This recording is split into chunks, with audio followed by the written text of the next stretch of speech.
Hey everybody, this is Death by D4, and welcome to my guide on how to play as the College of Eloquence Bard subclass in Dungeons & Dragons 5th edition. There's a lot to go over, so be sure to subscribe and let's dive right on in. When you take this subclass at 3rd level, you get Silver Tongue, which prevents you from rolling lower than a 10 on a d20 for any persuasion or deception check that you make. Nothing crazy, but this does feed well into the Bard class in general, as well as make you especially consistent in handling social situations, so that's quite nice. You also get Unsettling Words at 3rd level, which allows you to use your bonus action to roll on a Bardic Inspiration die against a creature that you can see within 60 feet of you. That creature must then subtract the value rolled from their next saving throw before the start of your next turn. Wow, so not only is this a really good debuff for you to have, but it even scales really well with you as you level up. Seriously, your Bardic Inspiration die caps out at a d12, meaning that you can apply up to a -12 to your target's next saving throw. And that's just insane. Overall, an exceptionally useful feature for you to have and one that you're definitely going to get a lot of use out of over time. At 6th level, you get Unfailing Inspiration, which allows any creature that fails its ability check, attack roll, or saving throw while using one of your Bardic Inspiration dice to keep it. Wait, what? Yes, from now on, whenever you give a Bardic Inspiration die away, you're now basically guaranteed that it will never go to waste. That is just insane! Seriously, I'm only 3 features into this subclass, and it's already looking like one of the best Bard subclasses out there. Easily, one of the best features I could ever imagine for a Bard, and one that both you and your party will be grateful for having.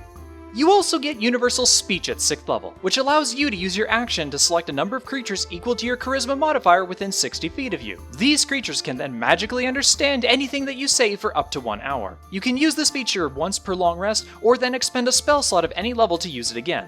Though nothing crazy, this is still a pretty useful feature for you to have, especially for 6th level. It also pairs really perfectly with your Silver Tongue feature, allowing you to make the best out of any social situation that you may come across. That said, it won't actually do anything for you outside of that, so yeah, just keep that in mind. Overall, a pretty useful feature to have, so long that you actually get the chance to use it. Finally, at 14th level, you get Infectious Inspiration, which allows you to use your reaction whenever a creature within 60 feet of you uses one of your Bardic Inspiration dice. When you do so, you can select another creature within 60 feet of you and give it one of your Bardic Inspiration dice without expending any uses of it. Wow, so are you actually kidding me? Not only can your Bardic Inspiration dice not fail already, but now you get to use your reaction just hand out more of them for free. Heck, you can even do this if the original creature fails its roll, basically allowing you to multiply your number of Bardic Inspiration dice. Seriously, that's just nuts. That said, it does feel a bit squandered on this particular subclass, as the best alternative use of your Bardic Inspiration dice is just for Unsettling Words, which, don't get me wrong, is still an incredible feature for you to have, but it's not like you're going to be able to continually keep your allies buffed while also expending your Bardic Inspiration dice to deal damage during combat. All in all, another fantastic feature that will allow you to keep your allies out of trouble while also stacking on the debuffs against your enemies. Alright, so that does it for all the subclass features. Now onto just a few of my own personal recommendations concerning it.